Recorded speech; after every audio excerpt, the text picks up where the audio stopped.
Hi. Hey. Hello. Lance Hahn. Hey, Brett. How's it going? It's going great. How are you? Doing good. I'm Brett Starr. He's Lance Hahn. We're talking about work leaders and work stuff that work leaders care about. And this is an extension of Lance's world famous newsletter, Work Leader Weekly. And world famous. That's right. World famous. World famous. And today we're talking about layoffs and open positions in the same company. Go. Which is crazy, right? I mean, so these companies, so just give the synopsis. So, last few weeks, obviously, I think everybody has seen all the news about tech layoffs, and it's been broad.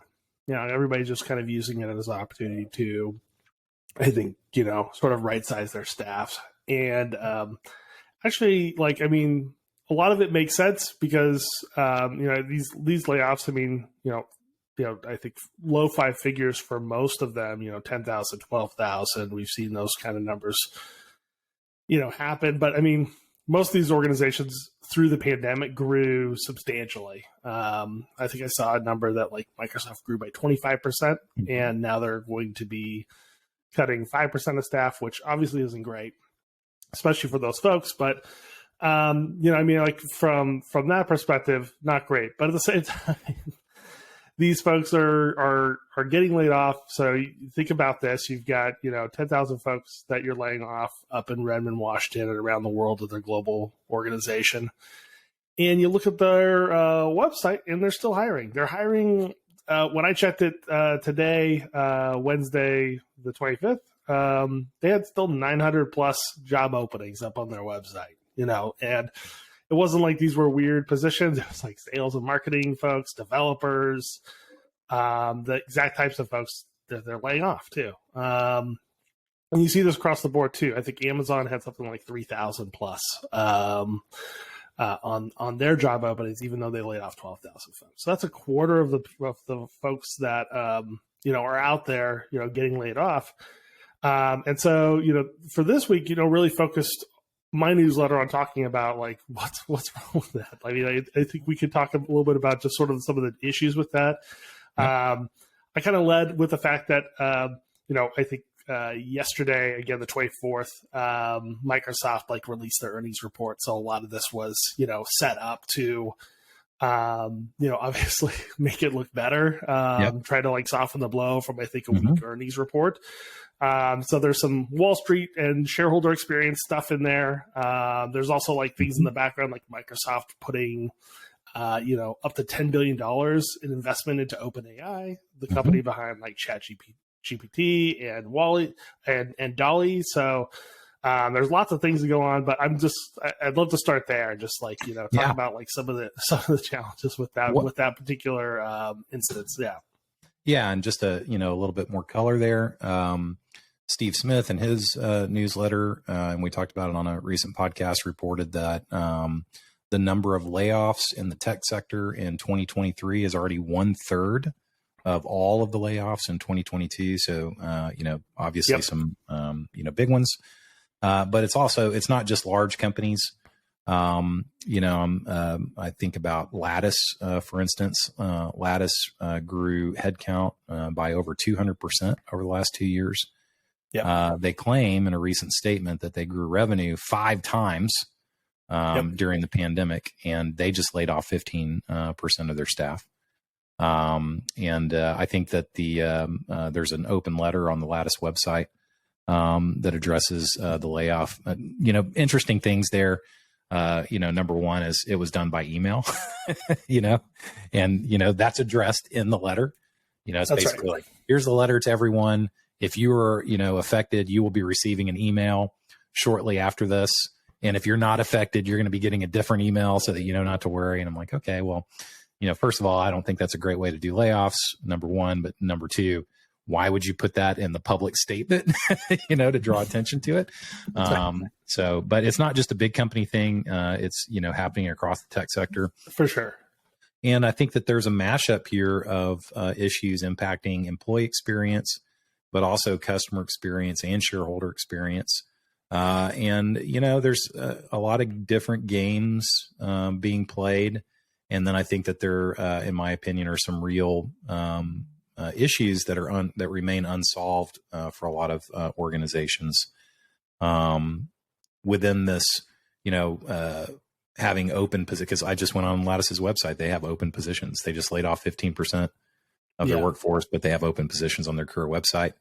There's if you just Google jobs at Lattice, you'll see the SEO headline, Lattice, we're hiring. And then you click on it and there's a bunch of jobs there. It's like, hey, well, how about the 15% of people you fired? That's right. Any of those people potentially good matches for those positions. Right. And so in that, case, I think that there are some legitimate issues that remain unsolved, but there's also some games being played, from a shareholder experience perspective. But let's talk about it. What do you think? Yeah, it's a good point. And so, definitely not it's not just isolated to large organizations. And I think the reason obviously, I'm up in the Pacific Northwest, so I know lots of folks that have Microsoft backgrounds who work at Microsoft currently. And so, it's a little personal for me just because it's a local company. It's also the ship that set sail to so much of the tech ecosystem, up and down the West Coast and around the U.S. I think 1,000 Microsoft millionaires came out of that, and they all had their own ideas. And so it's got a great legacy. Microsoft's one of the largest companies in the world. I think I saw today, their stock drops up 4% after their earnings report, pulled the S&P down with it. So there's definitely some shareholder anxiety around that. I think larger market anxiety around just because Microsoft has been a bellwether of business tech spending. There's lots of stuff there. I know this isn't a financial podcast, but I think I should mention that that's part of the game there too. The reason why I really focused on Microsoft though is because they are a well capitalized company. They're not a startup. They're not trying to run lean. They run heavy. They've run heavy a long time with, whether it's FTEs or, huge swaths of contractors that work for them. They run a big organization. And so you think, an organization like that, has people that are going to Davos and talking to the top economists in the world about, talent and skill shortages and the structural things that are taking place.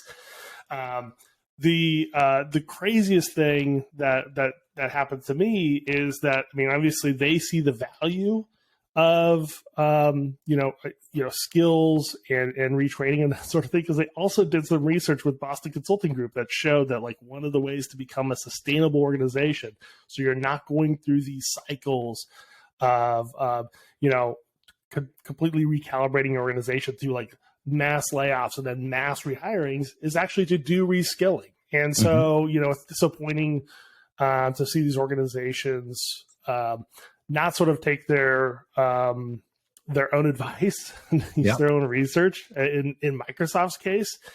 And, and I don't know what happened with Lattice in particular there, but another company that I think is great, that has done some amazing things. But I think during the good times, you also have to sort of take your medicine on okay, what happens when we shift? What happens if we hit a downturn in the market? If we'll still have positions open, or we still have needs inside of our organization. How do we move people instead of trying to hire people, especially in this weird, terrible time to be hiring people, even in the tech sector. It's tough to find folks with the right skills. And so you have to think about how do we build these skills internally? How do we sort of pivot our own employees in our organization to do that? And that's one of, I guess, it's frustrating to me because we've realized that this is a structural issue now for, 2 or 3 years. And these skills don't build overnight. You can't just set somebody in a classroom for a week and, build some of these skills. Some of them are years to build. And so it seems like we could have seen some of this stuff coming. We could have invested earlier.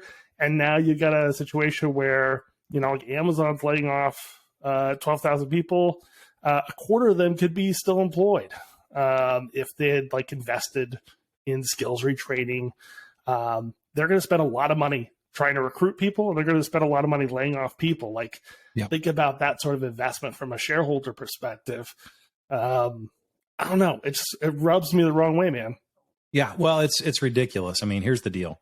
Go out and just, do some quick research on, are layoffs good or bad for companies? Are they good or bad for shareholder value? Are they good or bad? And, you're not going to find many that say, wow, layoffs are great. You're going to find a lot of well-researched articles from very credible institutions saying that the long-term damage created by layoffs outweighs any short-term benefit associated with cost savings or, reorganization or whatever. Yeah. And here's the deal. I mean, if you look at Spotify just did a big layoff. Part of the, package was, a minimum of, 6 months of severance, right? So layoffs are expensive. Super expensive. Yeah. And that's just the minimum. So, there's people in there who are, getting way more than that, based on tenure or, seniority or whatever. And so it takes a long time to absorb the costs without the productivity, right? So if you basically imagine 15% of your workforce that you are continuing to employ for 6 months, that's the severance, but without getting any productivity from those folks who are no longer with the organization, it's kind of a double whammy. And it takes a long time to see any financial benefit from that. And typically, to your point, you're already starting to rehire anyway, but definitely within that 6 month window, you're rehiring. And so you're stacking the new employee cost on top of the severance packages. And it just, has a huge hit on productivity. So why do people do it? And, let me ask you a couple of questions. Well, I think I know why. I think I know why too. Yeah, but I just don't agree with the why. Yeah. But let me just a dumb question. If you were going to reskill somebody, right? Yeah. If you were going to, hey, we got all these open positions, we have to do a layoff. Let's use this as an opportunity to fill all these open positions with people we're going to lay off. So we're going to reskill them. Do you get the benefit technically of going to the market and saying, we fired X number of people, and then, we also rehired over here? I mean, do you still get to say, like, we laid people off if you reskill them and put them in a new position? Yeah, I don't think that's, it's just such a silly thing. This is really what, this is a great example of all of these things overlapping, because, I think, with Microsoft in particular, a lot of it had to do with just looking good. They made like 2 big moves at the beginning of January, right before they were going to announce their earnings from the previous quarter. So like these moves had nothing to do with, like, they just wanted to like show that they're doing something about this, because they realized that the numbers were not going to look good. So the OpenAI thing, where they said they're going to invest $10 billion, huge outlay. And this layoff too. So like I think they get, like, I don't think they get any credit for anything, but and I think obviously a lot of the market, a lot of the institutional folks kind of see through a lot of those moves too. So I don't know if it even does what they hope it does, right? So that's one of the challenges with this. I'm kind of curious. My feeling on this is it's just I think we've grown so accustomed, especially in previous downturns, of just being able to sort of just rehire really quickly. And so if you're going to let somebody go, you're going to be able to find that person back on the market in 6 months or 12 months or however long you need it. Or if you're recalibrating that there will be a person that'll be ready to go with the skills you need. They'll be ready to hire. And I don't think that's going to be the reality for a lot of these positions. I feel like you're letting go of people that understand your organization, understand how to navigate, especially a big organization like Microsoft, but all these big tech organizations and even smaller organizations. You think the value of somebody that's been there for a while, that understands how things work, is great. But I really struggle with this because, I think the bigger point that you were making about, layoffs never being super great for organizations, like they should always be sort of a last resort. I think they've been kind of spoiled by just like, I think, a pretty well-oiled machine in the U.S. workforce. And now we're not that anymore. I mean, we've got major shortages of talent, of critical skills. I just don't think you're going to be able to, kind of rub the magic lamp and have somebody appear anymore. And so, like, I just wonder, and so many of these companies have like done this research, they realize this, but they still do the same things over and over again. So that's the frustrating part for sure. Yeah. So, here's the big picture, in my opinion. This is a classic example of a break in continuity between the shareholder experience, the employee experience, and the customer experience. This is what happens when you let the pigeon drive the bus.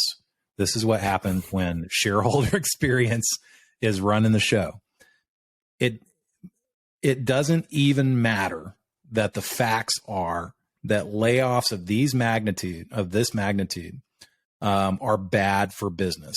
What matters is that there's a popular perception that layoffs are a necessary part of taking your medicine when you have overextended your organization in what people perceive as a bubble, right? Yep. And so, look, the CEO from Lattice in his letter came out and said, this was really all caused by two things, okay?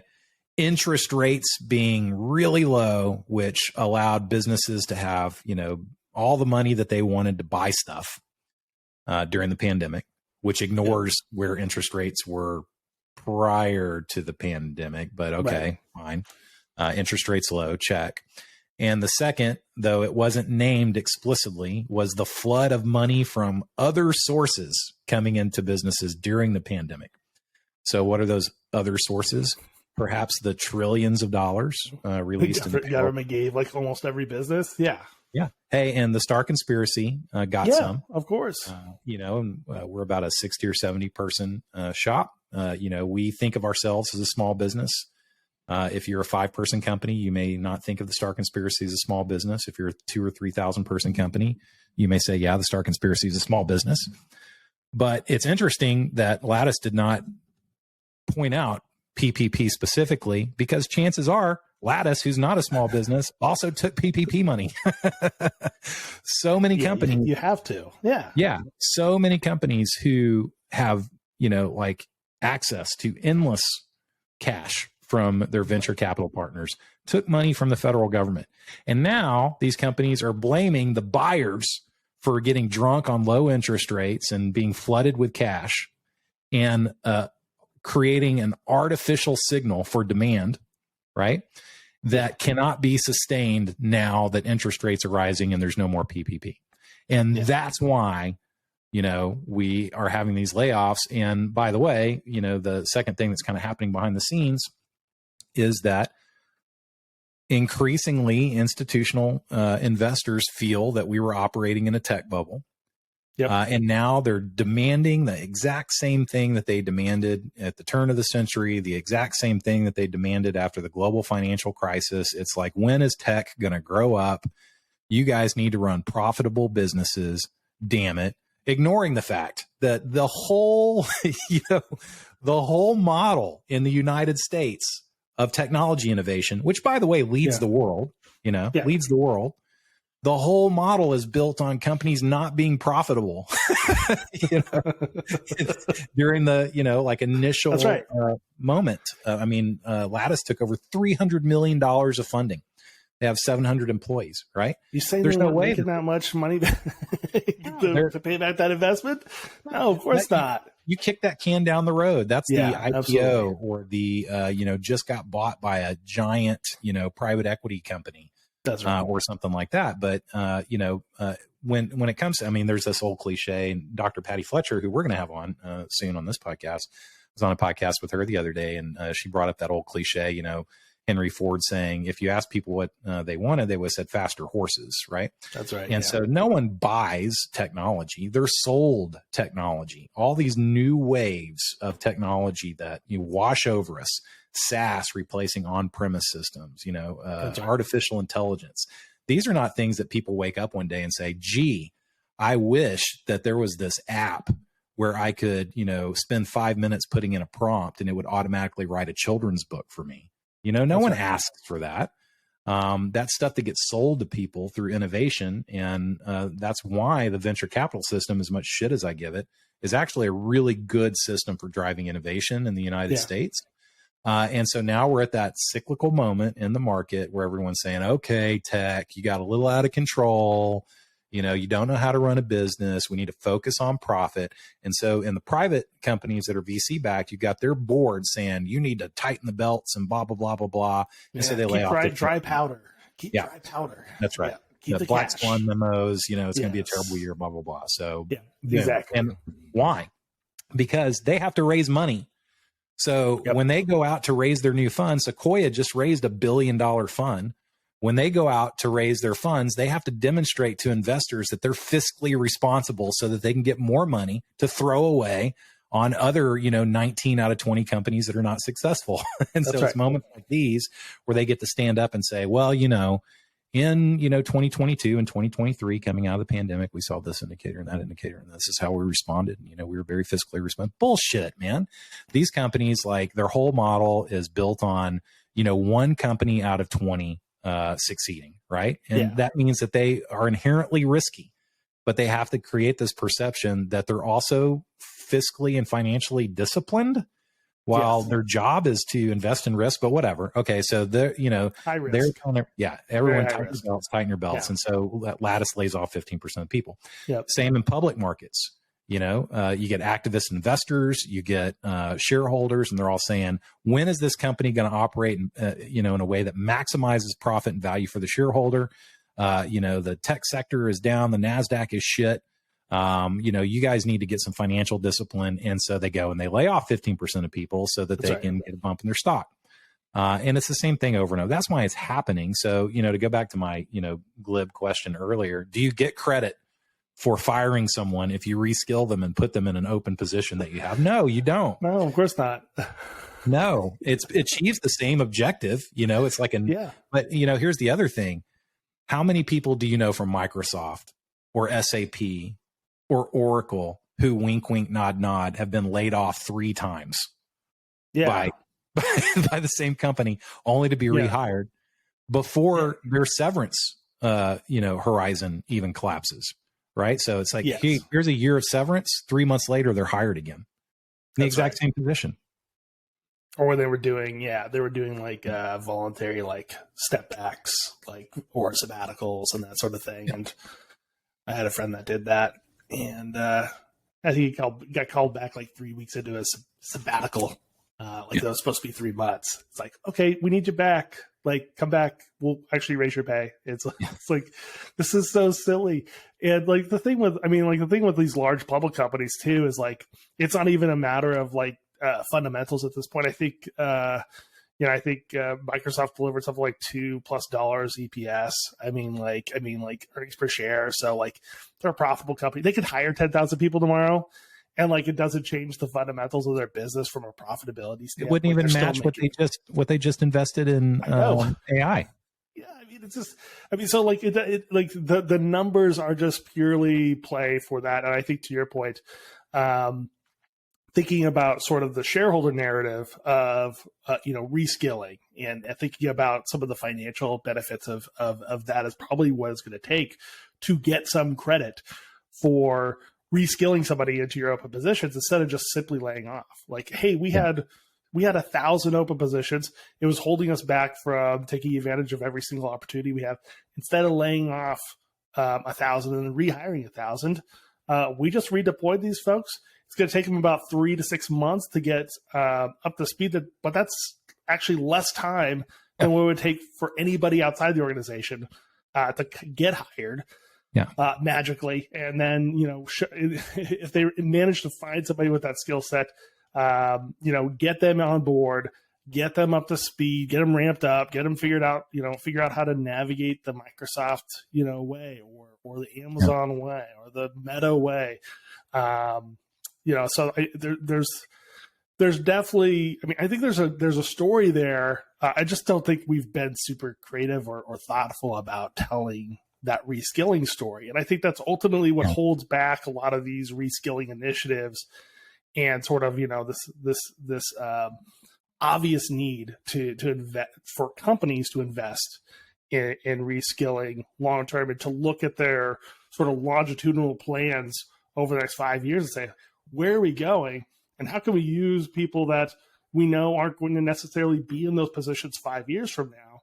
How can we get them ready for those next steps too, and have a really thoughtful conversation about that? Yeah. So you used a word that is incredibly important there, which is story, right? Yeah. And, I don't think anyone understands the reskilling story, but everyone understands the layoff in the face of absolutely an economic downturn story, right? Yeah. And so, but let's set aside my cynicism for a moment and say, okay, well, in a world where people actually, care about reskilling, and let's say that the zeitgeist is different, the spirit of the times is different, in a moment where we're not in, the perceived collapse of a tech bubble as we are now, in normal times, quote, end quote, when a company encounters the need to have a reduction in force while they also have open positions.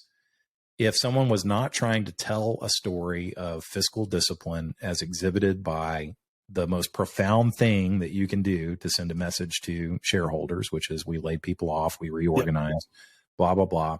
If you entered into a desire to, have talent mobility, reskill folks, move them into open positions, is there anything standing in the way?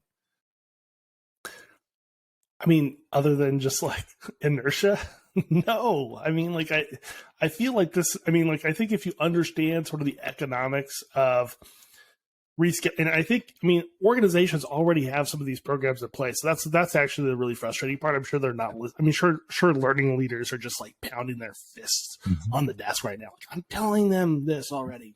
We've got these programs in place. We could already do this if we had like 3 months notice. We could start getting people like reskilled right now.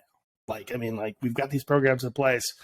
We know how much it costs. We know the success rate. We know how far, like how easy or how difficult it is to reskill somebody in this particular case. And so like that's, so, I mean, I think if you wanted to, yes, we could absolutely do that. I think there's a lot of inertia, and I think there's lots of like, this is how we do things.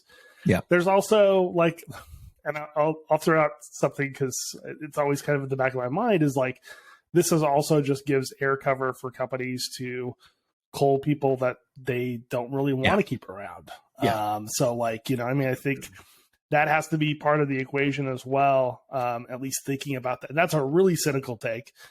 But at the same time, it's hard to ignore, especially for companies that aren't actually doing tremendously differently than they were doing a year ago or 2 years ago, honestly. Well, this is a passive aggressive Jack Welch strategy, right? Yeah. The like fire the bottom, 10%, 15%, 20%, right? Except Jack Welch would say, okay, we're going to stack rank everyone based on performance, and we're going to fire the bottom 10, 15, or 20%. The more passive, we're going to let you know that's the plan too. Yeah, right. The more passive aggressive organizations are like, well, a layoff, if we lay off 15%, it's been a long time, we're probably going to get rid of a lot of low performers. Yeah. It's like, just let it work its magic. But just to be clear, do you know of a single large company, let's say any company over 2,500, 5,000 employees, who doesn't have some sort of, talent marketplace, internal mobility solution built into their applicant tracking system, built into their talent management system as a standalone system? Is that a widespread thing where people just don't have so everyone's got something, right? That they can use. They got something. Yeah. They know. I mean, like if they want to know this stuff, if they want to know how they're matching things up, they've got. I mean, what it takes is a combination of technology and talent to figure this out for their organization. But yeah, of course they've got this. So do you know any people leaders who just think the notion of internal mobility or reskilling is just daft. They're like, no, fuck that. We're not going to do that. I think conceptually, no, but I will also say this too. I think, we've got lots of very pragmatic people leaders too that just realize they're rolling the rock uphill on this concept too. So like, I think they're like, do I want to fight this right now? Especially when I've just got, my hair on fire with 18 other initiatives, or am I just happy taking this L and keep working towards a longer term solution. So I think a lot of folks will say like, well, it's unrealistic to like reskill everybody, and we're always going to have open jobs because we're a large organization. So it's unrealistic to do these things. And I think it is unrealistic to say like you could just do a rote transfer of like 1,000 laid off people to 1,000 open jobs and like call it good. Okay, I don't think it's what I'm demanding here. I'm just saying like we could do a lot better job of being like, hey, what's left on our website are true specialist positions that, when we went through our talent management system, our internal mobility system, we went through applicant tracking to see like what people's backgrounds were. We just didn't see it at all. So we didn't have anybody to move into these positions, and that's what's left. I think, we're really getting into that level of specificity. So, yeah, I think there's that. So I don't want to be like, yeah, of course, everybody's jubilant about reskilling. I think at the concept level they are, but like whenever they're asked to apply it, I think they go like, well, this is going to maybe be a little bit more difficult than it might appear on the surface. And I get that. At the same time, we've also had a few years to prepare and contemplate for this, especially in the tech sector, which has just been like, we know it's cyclical. We know it goes up and down. You got to anticipate it's going to go down at some point. So like, what are you going to do? Especially if you're a company that, is innovating on one hand, with the private equity firms or, debt investment or however they're funding their business, or on the public markets as well. So thinking about that. Yeah. Well, in just in case people don't know this, it's every fucking 10 years. It's every 10 years. Yeah. All right. Good cycle. Yeah. It's a pretty good cycle. Yeah, but like, 10 years, that's not bad. But yeah, I think it's one of the things that we talk about with defining moments, is how do you sort of, take away some of those low points, or how do you flatten some of those low points to make them less low? Both from all levels of the experience domains that we talk about on CX, EX, and shareholder experience as well. So like, I think it's one of these moments. You could look at tech layoffs as just like a pure shareholder or just a pure like employee experience thing. You can look at the impact on customer confidence and their ability to see innovation or get support from organizations. And so to me, it's like one of those events that are like, oh yeah, all this stuff is connected, isn't it? And like without like one thing doing another. So I think a lot of the reskilling conversation has been around the practicalities of doing that inside of an organization instead of the practicalities of selling this to shareholders as a way to pivot the organization instead of the fire-rehire cycle that we've gone through countless times.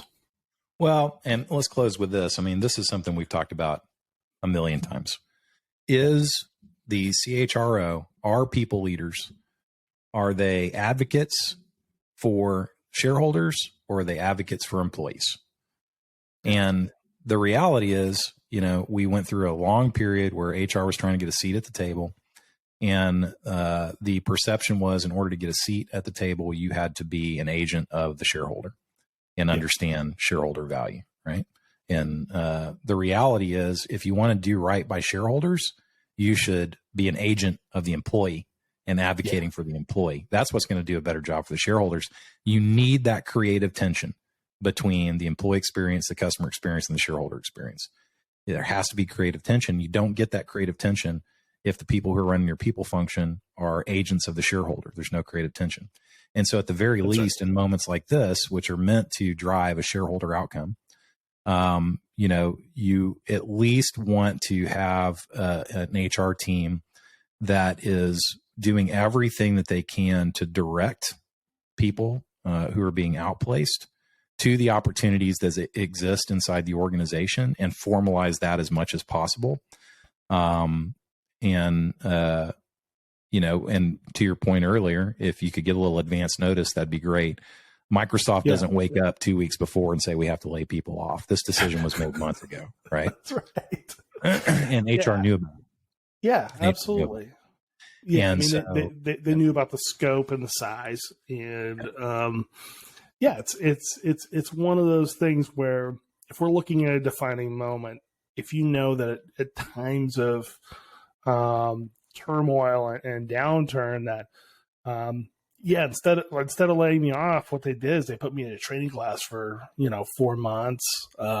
It was a complimentary thing. It was something I was already interested in because I'd shown interest in that in the past, and I didn't just keep my job. I progressed in my career.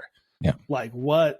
I mean, like what way to it's an amazing thing from the employee experience, but to your point, shareholders make out like bandits in that world too. Yeah, if they understand the story and sort of the ROI of those programs. So and as a people leader, going back to the Microsoft example or any example like that, as soon as it's common knowledge among the executive management team that there's going to be a layoff of this scope, that's a moment of consequence for the chief human resource officer, the chief people officer.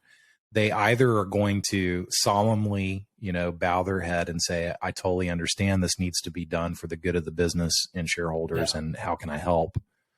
Or they're going to embrace that creative tension and say, I understand this needs to happen, but we have 1,000 open positions. Reskilling is a real option, et cetera, et cetera. And let's get started right now. Let's start identifying, the positions we have open, and let's start matching up people that we think we're going to identify for layoffs. Start getting them, getting them in there. It makes a ton of sense. And I'd love to see the story coming out of these types of,